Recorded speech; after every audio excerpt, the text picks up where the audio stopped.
But I wanted to show you guys this really quick because when I got this, I bought this from Amazon. It's not disconnected from the charger.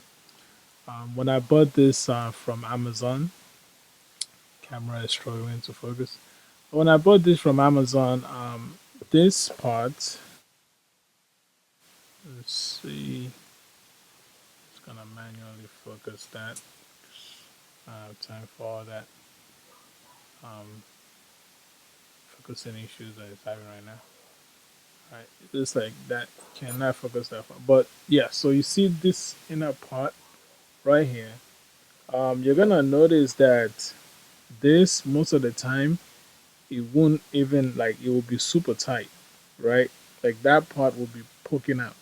So what you have to do, because I was searching and I realized nobody was saying anything about this. So what I did was this was poking all the way out. I took one of these tools that was in there, and I as soon as I loosened it up, right? Because they show you, you know, how to loosen this up.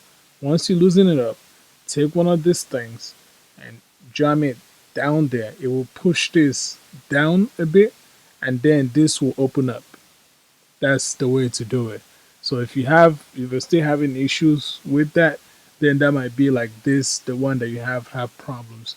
But if you take the pin like this and you push it down, it should open up this to allow you to be able to then insert the tools. Thank you guys for watching. If you have any questions, feel free to ask, and if you want, you can subscribe to my channel. Thank you.